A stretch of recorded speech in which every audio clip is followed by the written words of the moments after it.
Bismillahirrahmanirrahim. Assalamualaikum warahmatullahi wabarakatuh. Apa kabar anak soleh-soleha? Sama ayah dan bunda, apa kabarnya juga? Semoga hari ini kita senantiasa diberi kesehatan sama Allah Subhanahu wa Ta'ala. Oke anak-anakku, hari ini ketemu lagi sama ibu. Kita akan belajar tematik bersama-sama. Oke, sebelum memulai pelajaran, jangan lupa kita berdoa terlebih dahulu ya Nak ya. Nah, berdoa dimulai.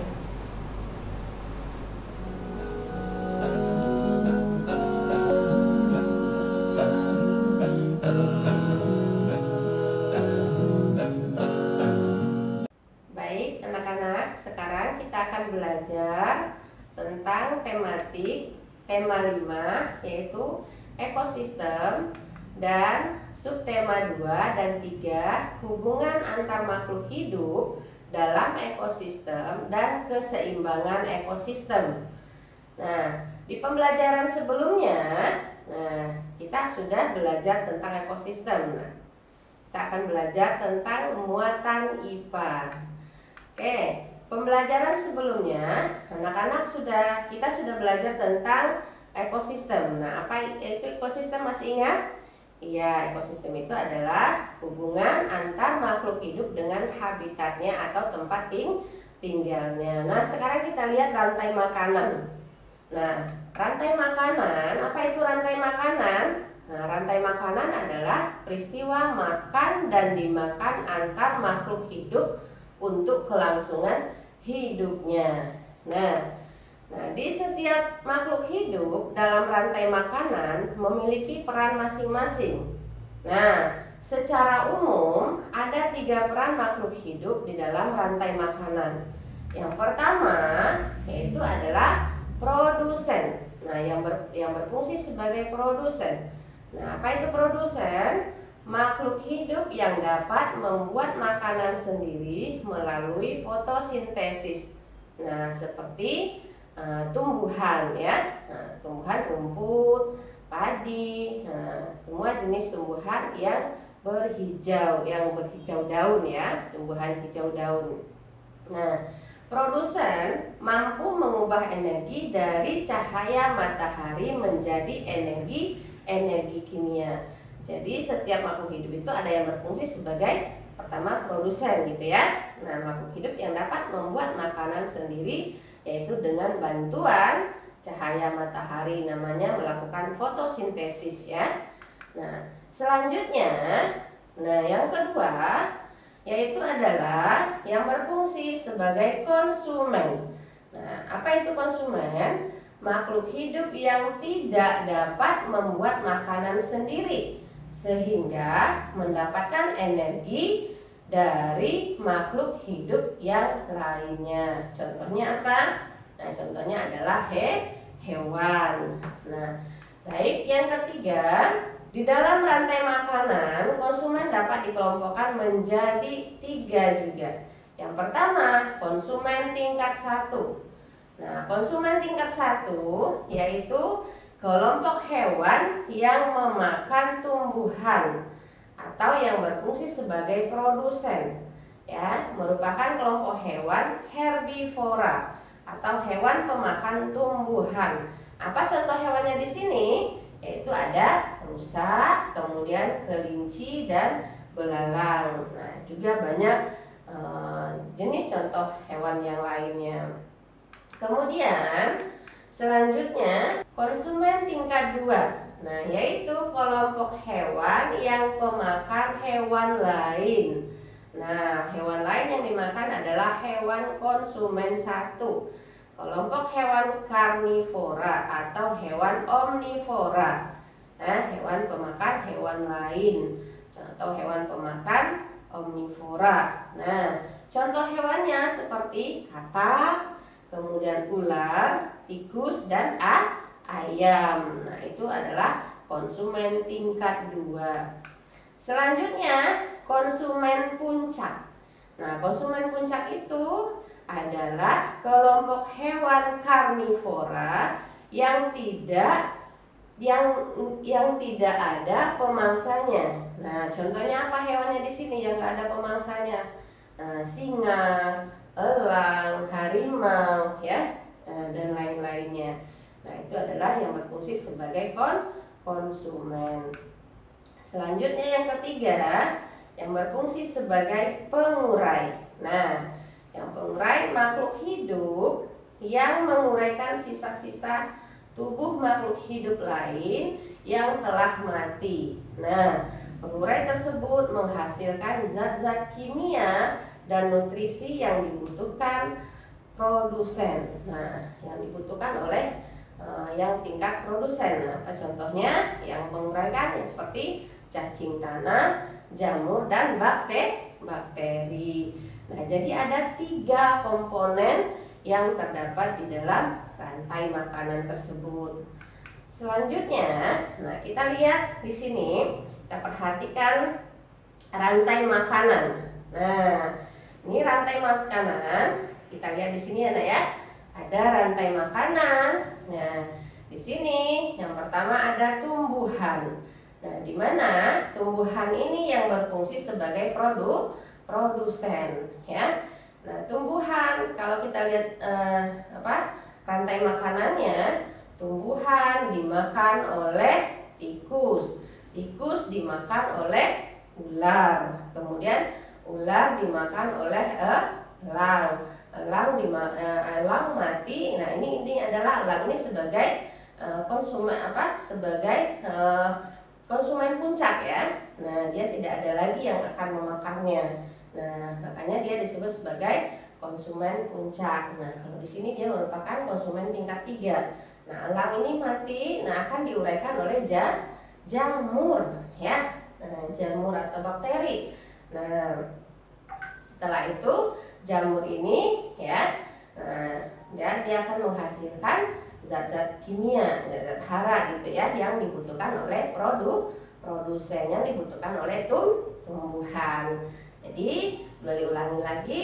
Nah, yang tumbuhan berfungsi sebagai produsen, tikus berfungsi sebagai konsumen tingkat 1, kemudian ular sebagai konsumen tingkat 2, kemudian elang sebagai konsumen puncak. Nah, ini contoh rantai makanan pada pada sawah misalnya, ya.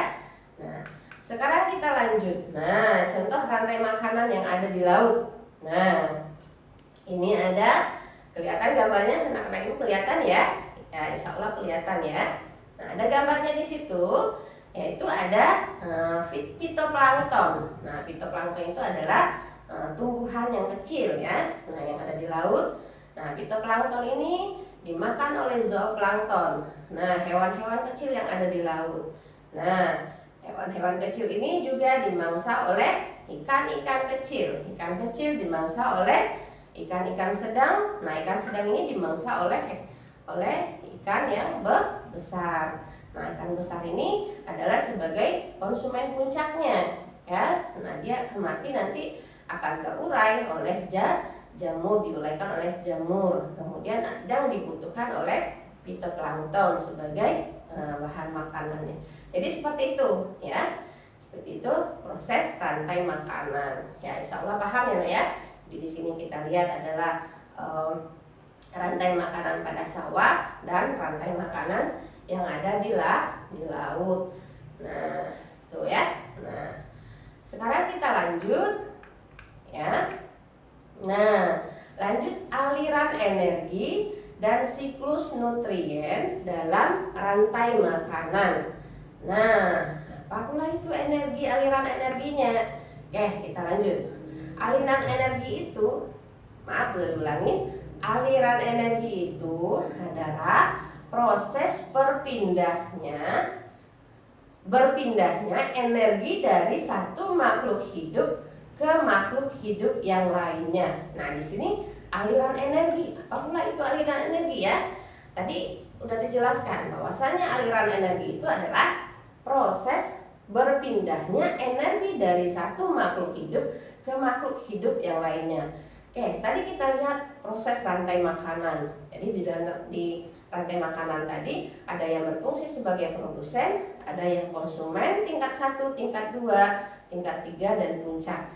Nah, aliran energi di sini pun sama. Nah, jadi aliran energi yang dimaksud di sini tadi aliran energi dari produsen, nah yang dimakan oleh konsumen tingkat 1.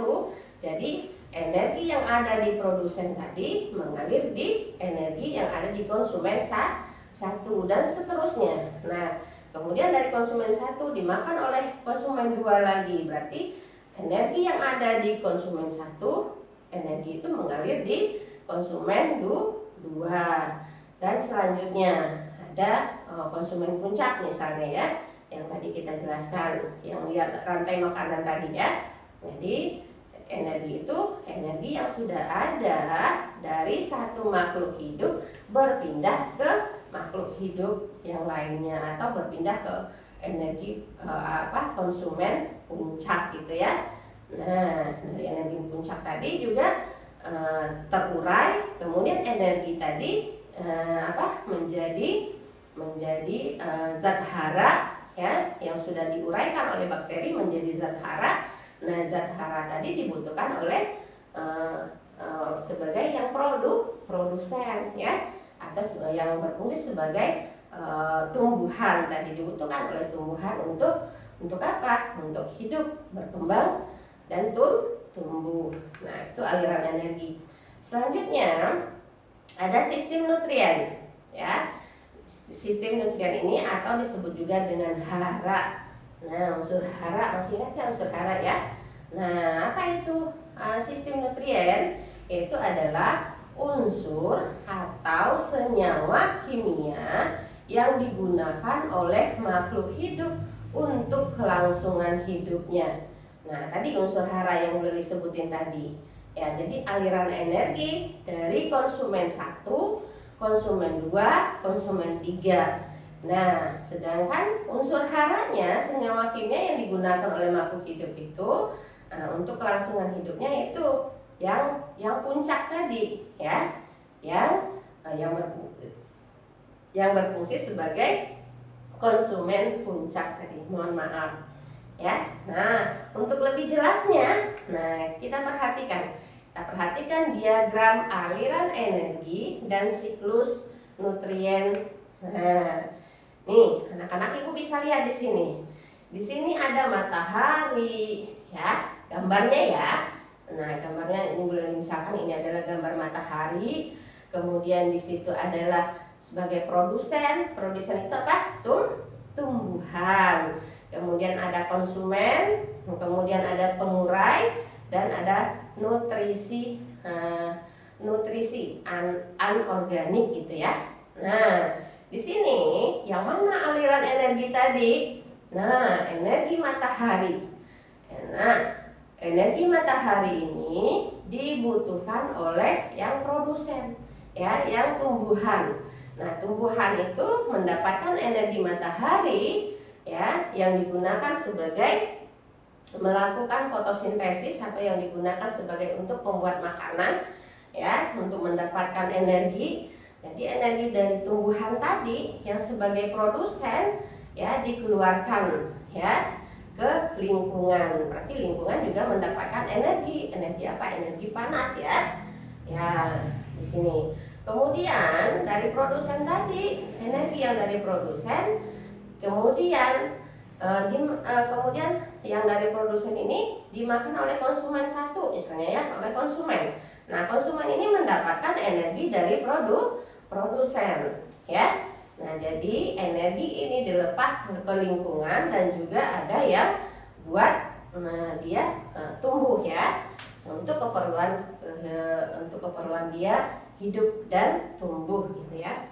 Kemudian dari konsumen ini, nah konsumen ini dari energi konsumen ada yang dilepas ke lingkungan dan ada juga kalau sudah dia tidak ada lagi atau yang kita konsumen puncak tadi ya. Nah, akan oleh pengurai ya. Nah, diuraikan oleh pengurai. Jadi energi yang ada di konsumen tadi, nah diserap oleh pengurai ya. Nah, pengurai tadi Nah, mendapatkan energinya juga dilepas ke lingkungan dan juga langsung ke nutrisi anorganik itu juga sudah berbentuk unsur-unsur hara yang dibutuhkan oleh produsen ya, yang dibutuhkan oleh tumbuhan gitu ya. Nah, seperti itu. Jadi aliran energi dan siklus nutrien di dalam rantai makanan ini seperti ini ya Nak ya. Oke, next kita lanjut. Kita lanjut. Nah, sekarang kita lanjut hubungan makhluk hidup dalam ekosistem ya. Nah, semua makhluk hidup dalam ekosistem itu saling membutuhkan satu sama lainnya. Jadi makhluk hidup saling berinteraksi. Nah, saling berinteraksi untuk mempertahankan hidupnya. Jadi interaksi tersebut dapat berupa simbiosis ya. Nah, simbiosis apa itu simbiosis? Simbiosis adalah hubungan timbal balik antara dua makhluk hidup yang hidup dalam ekosistem yang sama, atau di dalam habitat yang sama, atau di dalam tempat yang sama ya. Nah, itu hubungan timbal balik itu yang disebut dengan simbiosis. Oke. Simbiosis dibedakan menjadi 3. Yang pertama, ada simbiosis mutualisme ya. Nah, apa itu simbiosis mutualisme? Simbiosis mutualisme adalah hubungan atau interaksi antara dua jenis makhluk hidup yang saling menguntungkan. Nah, di sini sama-sama untung, mutu. Nah, mutualisme artinya sama-sama menguntungkan. Nah, contohnya apa di sini? Bunga dengan lebah, ya. Bunga dengan lebah, apa untungnya? Bunga, nah terbantu oleh lebah untuk sebagai perkembangbiakan. Sedangkan lebah, apa untungnya? Memperoleh nektar. Memperoleh nektar dari bunga, memperoleh makanan dari bunga. Ini banyak contoh yang lain ya. Ada juga burung dengan kerbau gitu ya. Nah, simbiosis mutualisme. Nah, banyak contoh yang lainnya ya. Nah, sekarang kita lihat yang simbiosis ya, yang kedua, komensalisme, hubungan komensalisme. Artinya apa? Interaksi yang menguntungkan satu makhluk hidup, namun makhluk hidup yang lainnya tidak dirugikan dan tidak diuntungkan. Nah, jadi yang satu untung, yang satu tidak dirugikan, dan dia juga tidak diuntungkan. Apa contohnya di sini? Ikan hiu dan remora, ikan remora. Jadi ikan hiu itu, ikan remora apa untungnya? Ikan remora mendapat perlindungan dari ikan hiu, sedangkan ikan hiu tidak dirugikan dan juga dia tidak diuntungkan, ya. Nah, apa contohnya contoh tumbuhan yang lainnya? Misalnya seperti paku ya, tumbuhan paku dengan inangnya. Nah, jadi tumbuhan paku itu tidak mengambil ya, yang untung tapi inangnya itu tidak dirugikan ya. Dan contoh yang lainnya. Kemudian yang ketiga, simbiosis parasitisme. Nah, parasit. Nah, di sini interaksi yang menguntungkan satu makhluk hidup dan merugikan makhluk hidup yang lainnya. Ya, jadi yang satu untung, yang satu rugi. Apa contoh hewannya? Nyamuk dan manusia misalnya ya. Nah, nyamuk dia mendapatkan saat kita iniin nyamuk ya. Nah, nyamuk untung. Apa untungnya? Dia menghisap darah manusia, ya, menghisap darah kita. Untungnya dia mendapatkan makanan. Ruginya apa? Ruginya di manusia, ya. Kita bisa terkena gatal atau bisa terkena penyakit ya dari nyamuk ini. Nah, masih banyak contoh yang lainnya. Misalnya kali putri dengan inangnya. Kali putri mengambil makanan dari inangnya itu atau dari tempat hidupnya, ya, dari tempat tumbuhan lain yang ditumpanginya. Dia memperoleh makanan sementara inangnya itu dirugikan. Itu ya. Nah, itu contohnya hubungan makhluk hidup dengan dalam ekosistem. Sekarang kita lanjut. Ya, hubungan rantai makanan dengan jaring-jaring makanan. Nah, kita lihat di sini. Tadi kita sudah bahas rantai makanan. Rantai makanan itu adalah ya hubungan apa rantai makanan tadi? Apa? Pengertiannya masih ingat? Ya. Apa? Hubungan makan dan dimakan ya. Nah, sekarang kita lihat jaring-jaring makanannya. Nah, jaring-jaring makanan apa itu? Jaring-jaring makanan itu kumpulan beberapa rantai makanan di dalam suatu ekosistem, ya. Nah, contoh di sini kita langsung contoh ya. Ini contoh jaring-jaring makanan. Nah, jaring-jaring makanan itu kumpulan beberapa rantai makanan. Di sini ada beberapa rantai makanan, tumbuhan, ya dari satu tumbuhan, ya. Sini ada yang tumbuhan dimakan kelinci, tumbuhan dimakan tikus, kemudian ada banyak rantai makanan yang terjadi di sini ya. Ini yang disebut dengan jaring-jaring makanan. Jadi jaring makanan itu kumpulan beberapa rantai makanan. Nah, di gambar ini kita lihat ada beberapa kumpulan rantai makanan di sini ya. Tumbuhan contoh, boleh dikasih contoh saja ya rantai makanannya. Tumbuhan dimakan kelinci, kelinci dimakan rubah. Nah, rubah ini sudah nggak ada lagi yang memakannya, dia sebagai konsumen pun puncak. Nah, kemudian ada berikutnya ada tumbuhan dimakan tikus. Tikus ada yang dimakan rubah, kemudian ada tikus yang dimakan oleh elang. Elang ini sebagai konsumen puncak ya di sini ya. Nah, jadi ada beberapa rantai makanan di sini. Kurang lebih banyak di sini ya 1, 2, 3, 4, 5, 6 ya. Nah, ada beberapa rantai makanan di sini. Ini yang disebut dengan jaring-jaring makanan, kumpulan beberapa rantai makanan di dalam suatu ekosistem. Oke, sekarang kita lanjut. Pengaruh perubahan lingkungan terhadap keseimbangan ekosistem. Nah, jadi komponen-komponen dalam suatu ekosistem itu harus seimbang. Nah, kenapa? Supaya terjadi terjadi perubahan dalam suatu komponen dalam lingkungan dapat menyebabkan segala proses dalam ekosistem terganggu. Ya, ekosistem yang terganggu dapat menyebabkan terganggunya rantai makanan. Ya, rantai makanan yang merupakan penyusun jaring-jaring makanan pada sebuah ekosistem tidak akan terganggu selama semua komponen dari rantai makanan tersebut tetap berperan, ya. Nah, jika salah satu dari komponen rantai makanan tidak ada, artinya komponen rantai makanan lain juga akan terganggu.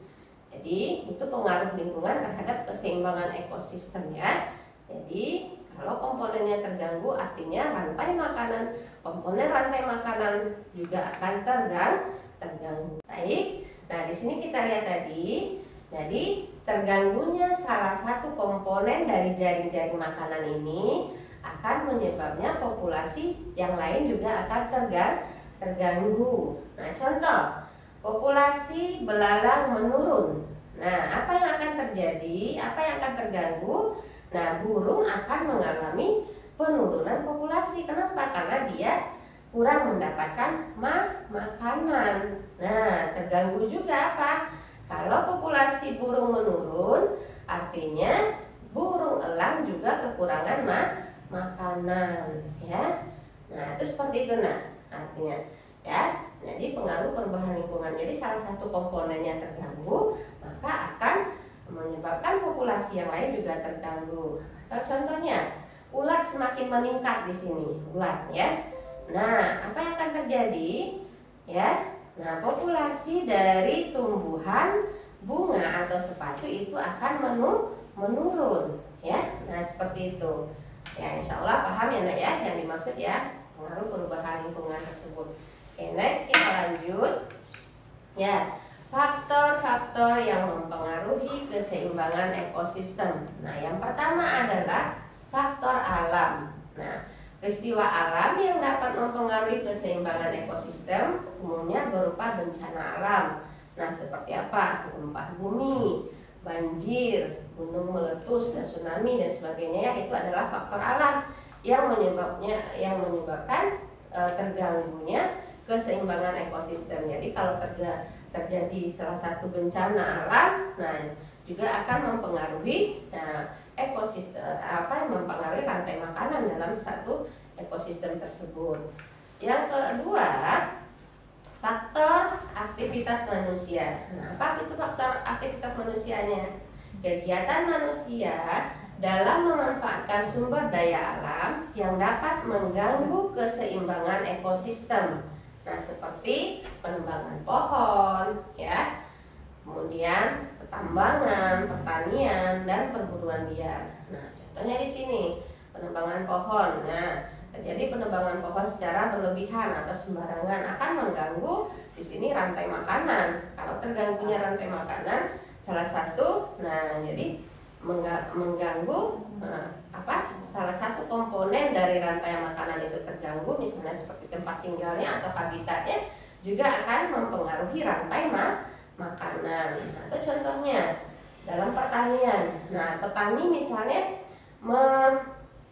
memberi pupuk secara berlebihan, ya, memberikan pupuk pestisida secara berlebihan pada tanamannya. Apa yang terganggu di situ? Nah, hewan-hewan misalnya akan mati. Matinya hewan juga akan mengganggu rantai makanan yang ada di sawah tersebut. Nah, itu maksudnya ya. Jadi ada dua faktor yang mempengaruhi keseimbangan ekosistem. Yang pertama ada faktor alam, yang kedua ada faktor aktivitas manusia. Nah, insyaallah mudah-mudahan sampai di sini anak-anak ibu paham, ya, dapat dipahami, ya. Nah, ibu cukupkan sampai di sini dulu. Nah, kalau ada yang salahnya mohon dimaafkan.